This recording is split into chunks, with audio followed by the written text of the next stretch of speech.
소개해주셔서 감사합니다. 오늘 대한민국 규소 인구 성장 분야에 대해서 발표를 인천대학교 시설에서 기념하고 있습니다. 근데 많은 부분이 이제 앞에 부분에서 많이 언급되기 때문에 많은 부분이 스킵을 하고 있습니다. 오늘 발표할 거는 딴 데서 주로 이제 발표를 정해서 이렇게 됐는데 신재생에너지 대한민국을 공동에 주고 있으며 이제 오늘 요청받은 규소인구 기타 운동에 대해서 보고를 드리겠습니다. 신재생에너지고 처음에는 저도 잘 뜻은 몰랐는데 신에너지고 재생에너지 부분인데 태양광은 한 재생에너지에 속하고 한 총 9개 분야 중에서 최근에 가장 각광을 받는 분야로 되어 있습니다. 신재생에너지는 잘 아시다시피 여러 가지 특징이 있는데 공공에너지다, 기후발생이다, 환경침해가 하는데 저희들이 가장 가지고 가는 것은 기술에너지 때문에 우리가 자원이 없지만 기술만 잘 개발하면 우리가 확보할 수 있는 에너지다 이렇게 보고 있습니다. 그래서 결국 이런 상태에서 우리가 사는 게 21세기는 앞으로 이런 상황에서 거의 되지 않을까 이렇게 생각합니다. 아까도 말씀드렸지만 지금 포토볼테이크는 이제 그런 여러 가지 장점이 있는데 가장 큰 단점이 발전 단가가 아직 딴 거에 비해서 높다는 그런 점이 있습니다. 그래서 태양광이 꽤 중요한데 태양광의 살기는 발전 단가를 어떻게 낮추느냐 이게 달려있다고 볼 수 있습니다. 그래서 태양광의 개혁이 없고요. 그래서 그런 부분은 이렇게 개통력을 공유하고 있습니다. 아까도 많이 말씀드렸지만 결국 실리콘 기업고 비실리콘 기업 그 다음에 실리콘은 벌크하고 방마가 그 중에서 단결적인 전체 합쳐서 90% 이상을 차지하고 있습니다. 제조 공정은 원료, 인건비, 그 다음에 셀 이렇게 부분이 되고 있습니다. 최근에 그쪽 관련자들의 의견을 들어보니까 국내 기술 수준이 어느 정도 되느냐 하는데 원료 기반 전지모 예산, 선진국들 예산 70% 된다는 얻었습니다. 그러면 세부 분야별로 가장 시급한 게 뭐냐? 대부분의 1순위로 원료가 제일 시급하다. 그 다음에 방마, CIGS 이렇게 얘기했는데 저 개인적인 생각은 여기 결정 쪽, 기판, 대한민국 쪽이 더 시급하지 않냐 보고 있습니다. 국내 태양광도 굉장히 최근에 굉장히 발전 부족이 굉장히 보급이 많이 되고 있습니다. 급격한 확대를 이루고 있고요. 이거는 이제 원료, 아까도 많이 말씀드렸지만 원료의 루트입니다. 그래서 메탈스컬 실리콘이 케미칼 방법에서 가는 고순도 1년 단위까지 그렇게 되어 있고 최근에 이거 너무 비싸니까 유행전 중에서 여기서 SOG 들어가서 이루어지고 있습니다. 또 하나의 이제 태양광에서 가장 큰 노력을 하는 것은 결정적 시스템을 보면 기판 두께를 이렇게 낮추는 노력을 굉장히 하고 있습니다. 그래서 왜냐하면 예를 들어서 이제 2010년에 누가 이제 4kW가 된다고 예상했는데 실제로 더 되죠. 기판 두께가 200마이크론에서 100마이크론을 낮춰준다면 4만 톤 원료가 2만 3천 톤 정도로 줄어들 수 있다. 그렇기 때문에 기판을 두께를 적게 하는 게 아주 굉장히 큰 중요한 이슈가 되고 있습니다. 그러면 이제 태양광의 가격은 이제 그 동안에 계속 70년대에서 계속 내려오고 있고요. 또 아까 보고 있는 것대로 같이 그리드 테라스 문제 때문에 2013년 이후에는 수요가 폭발하고 있다고 보고 있습니다. 결정 공장 쪽이나 웨이퍼 쪽에는 기술이 이제 반도체에서 많이 경험했기 때문에 기술이 많이 발달해서 더 이상 할 게 없다 이렇게 생각할 수도 있는데 실제로 일본의 경우에도 결정기 실리콘에서 세 분야로 나와서 인곳에서 순도 높은 인곳 만드는 거예요. 그 다음에 기판 얇게 하는 거 어디는 목표도 굉장히 세게 들어가서 50마이크론을 조만간에 이기겠다 이렇게 보고 있습니다. 재료별 시장 점유율도 모노하고 발전차 합쳐서 한 1.6%에서 90% 이상을 차지하고 있습니다. 그 다음에 유사별 구종, 아까도 들은 얘기지만 원료, 기판, 셀, 모듈 하는데 기판 쪽이 이렇게 많은 원가가 들어가는 구조로 되어 그래서 업체별 기판 생산량을 봐도 외국에 도이치솔라, 엔세텍, 교세라 이런 외국 업체들이 다 있고 국내 업체는 하나도 없어요. 전체 공정을 아까 설명드렸듯이 샌드로부터 메탈스토리스 그다음에 트리클로사인을 녹여서 디스플레이션 여러 번 거쳐서 이게 폴리시콘되고 그다음에 인건 만들고 기판 만들고 저는 이 분야에 대해서 설명드리겠습니다. 이거는 처음에 아크론에서 메탈스토리 실리콘 지수하는 걸 보여드리고 지멘스는 아까 보여드리고 비아를 보여드리고 또 UMG 좀 보여드리겠습니다. 결국 이제 MG 실리콘은 킬로당 한 2, 3% 하는데 요놈이 이제 약간 정제해서 UMG가 되면 이 정도 그런 농도를 가지고 있습니다. 근데 이것이 태양전지를 쓰려면 최소한 이거 이하로 들어가야 될 사양이 되어 있습니다. 그래서 여기서 여기까지 어떻게 가느냐 이제 문제를 드리겠습니다.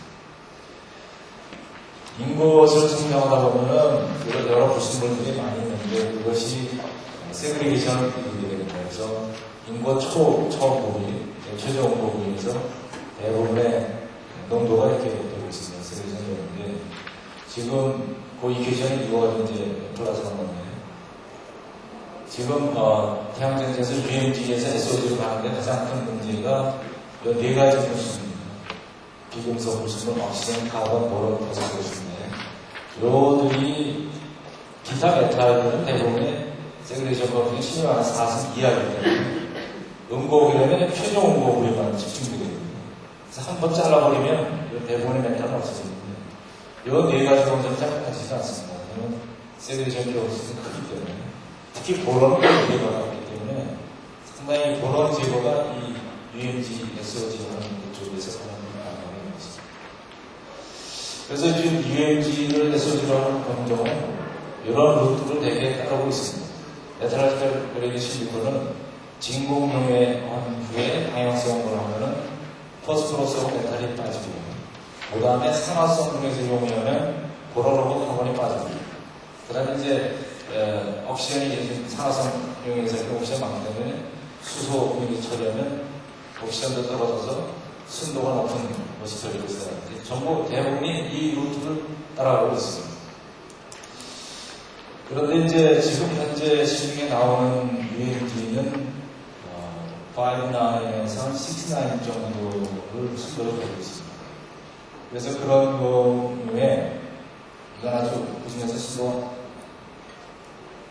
순도가 높은 건데 예를 들어서 이제 계산을 제가 해봤습니다.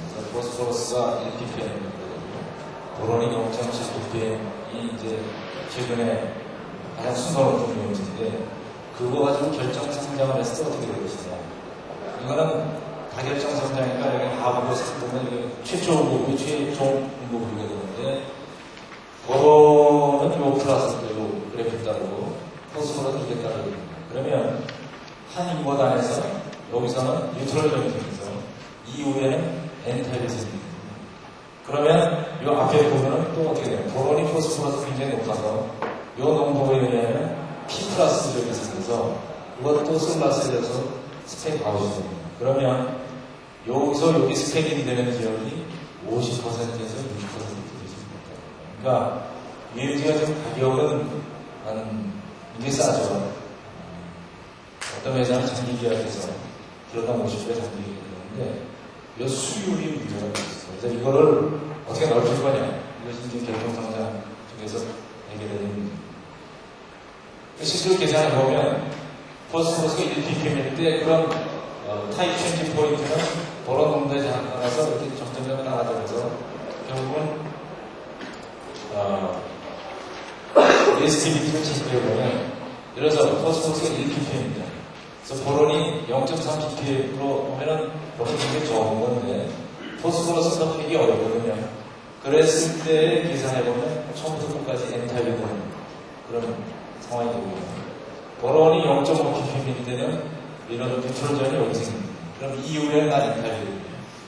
그 다음에 보론이 1ppm일 때는 뉴트럴전이 여기 생겨서 여기는 P타입이나 1ppm은 N타입입니다. 그래서 UMG를 사용하면 N타입이 필수적으로 나타나게 됩니다. 그러면 최근에 또 그 실제로 현장에서 그로스웨이트를 바꾸면 불순물 들어오는 걸 좀 막을 수 있지 않겠냐 그런 의견이 있어서 계산을 하거든요. 그래서 불순물 현재 그로스웨이트를 기준하는 거를 이렇게 치면 예를 들어서 FE하고 알루미늄 같은 경우에 계산을 했습니다. 그러면 그로스웨이트를 현재 하는 거에 반, 0.5, 그 다음에 10분의 1 떨어뜨렸을 때 이 정도 약간 불순물이 줄어듭니다. 그런데 그로스웨이트 생산성을 높이기 위해서 빨리 나오면 굉장히 그 불순물이 인코퍼레이션이 많이 되고요. 아주 빠른 결정 성장을 하면 처음부터 끝까지 불순물 같지 않는 그런 인구수가 있습니다. 그래서 이거는 FE 경우고 알루미늄 경우인데 어떻든 그로스웨이트는 약간 반으로 줄이고 생산성이 굉장히 떨어지지만 그러면 인피니티 그 정도에는 약간 도움이 되는 계산이 되어 있습니다. 그런데 그래도 우리가 골치아프게 생각하는 포스포러스 보로는 그로스웨이트 반으로 줄어도 그렇게 큰 차이가 나지 않습니다. 그래서 그로스웨이트 조절해가지고 보로 포스포러스를 줄이겠다 하는 것은 상당히 현실적이지 않을까 이렇게 생각합니다. 아까도 말씀드렸지만 이제 N타입셀에 대해서 이제 점점 관심이 많아지는데 그건 원래 N타입셀이 처음 솔라셀 처음 시작할 때부터 N타입으로 됐다고 해요. 그 뒤에 N타입셀은 포스포러스에 비해서 굉장히 여러 가지 장점이 있습니다. P타입에 비해서 왜냐하면 거기에 메탈이 들어오더라도 메탈에 대한 영향이 굉장히 적습니다. 그래서 I타입 줄어드는 것도 그게 영향을 적게 받거든요. 그래서 더군다나 이 빛을 받으면 P타입 경우에는 디그레데이션이 발생되는 시간이 되면서 N타입은 그런 현상이 없습니다.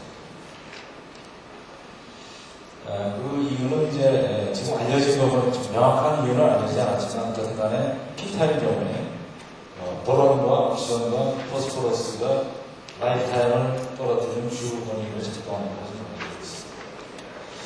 그러면 이제 N타입셀은 이제 아까도 선타워 얘기했지만 고효율셀로 두 가지 크게 이용되고 있습니다. 백컨택이고 그 다음에 HIT셀 둘 다 N타입을 쓰는데 문제는 이 기판이 굉장히 순도가 높고 단결정을 쓰고 있습니다. 그래서 지금 현재 유행질 쓰기로는 N타입이 발생되는 그 다결정을 어떻게 처리할 것이냐 지금 숙제인데 그래서 최근에는 다결정 N타입에 대해서 솔라셀 만드는 걸 좀 연구를 하고 있습니다. 그래서 나오면 이런 구조, 여러 가지 구조에 대해서 다결정, 그냥 심플한 디자인이죠. PN 정상인데 뒤에 백컨택, 알루미늄 백 형태로 해서 백 정상에서 한 14.4%로 나오고 굉장히 좋은 결과가 나오고 있습니다.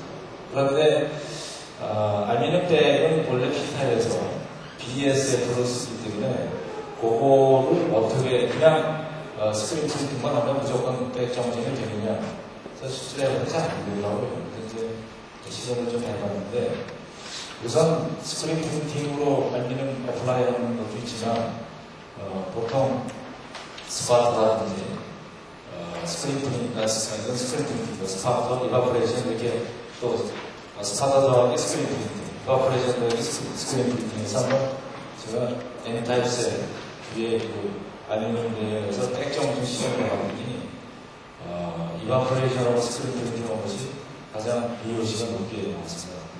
이 얘기는 어플라이를 뭘로 하느냐 방법에 대해서 차이가 있거든요.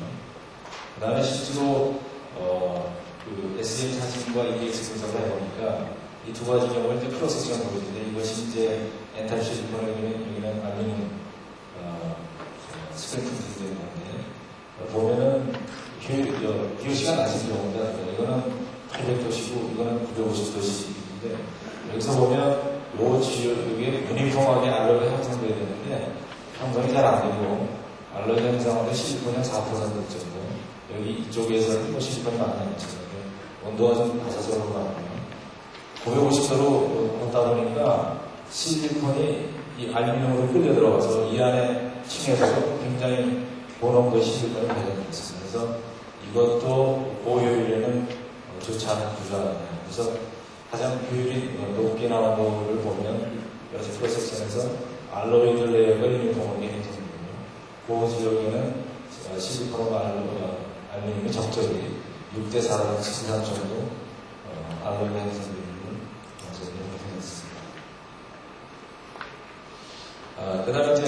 다결정 성장에서 뭐, 잘 아시다시피, 단결정을 아까 처음에 IBC셀 플로프전 가지고 한번 했던 것 같아요. 굉장히 고수인데, 지금 현재는 이거는 잘 안 쓰고, 반도체에서 다 이제 초콜릿을 쓰는데, 플로프전과 초콜릿의 차이는 C를 밑에서 넣느냐, C를 위에서 담느냐의 차이인데, 품질에서 차이는 뭐냐면, 여기 크루스블이 있기 때문에, 실리콘 크루스블로부터 실리콘의 옵션이 굉장히 많이 들어옵니다. 그래서 여기서 성장되는 것은 옵션 농도가 플럭션도 굉장히 높게 되어 있습니다.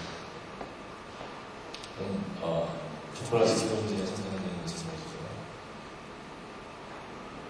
네, 이건 초콜릿 키를 보여줍니다. 초콜릿 키는 키가 뭐냐면 다이아몬드 컨트롤, 다이아몬드 컨트롤 이거 스캔업 하면서 요 메니스커스의 거리를 재서 셋대리하고 차이에 의해서 컴퓨터에다가 인포메이션을 줘서 빨리 당겨라, 천천히 당겨라 이렇게 조절하고 있습니다.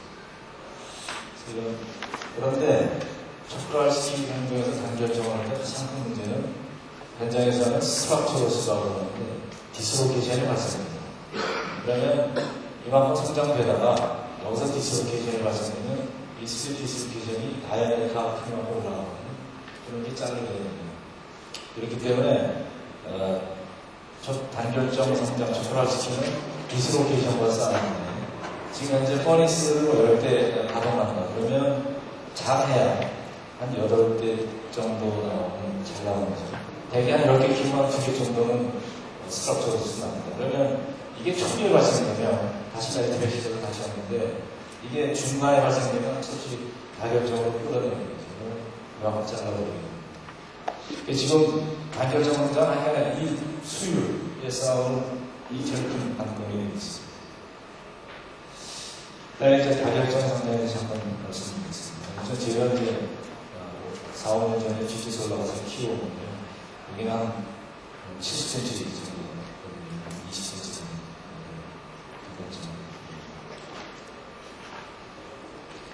정도. 현재 이제 다결정 성장은 세계적으로 한 10개 회사가 이제 성장률을 만들어서 팔고 있는데, 리뷰 GT솔러가 제일 많이 팔고 있고요. 독일의 PBA사라는데 이제 처음에 여기는 결국 장비들 간에는 합전이 차이니까 합전이 이제 히터가 위에 있고 아래에 있고 좌우에서 6개 히터가 작동해서 용해를 빨리 시키는데 방향성으로 아래에서 서야 되기 때문에 응고시에는 이 히터를 끕니다. 그래서 이 안에 콜 존이 이제 작동을 하게 돼서 응고를 하게 되게 하는데 크루스블은 그대로 서 있습니다. 내려오는 기구가 안 돼요. 그 다음에 일본에서는 뭐 또 회전을 시켜놓은 초콜릿처럼 그래서 이 사이드 히터도 위아래 아래 위에 차이를 둬서 다양성이 잘 이루어지게끔 이루어집니다.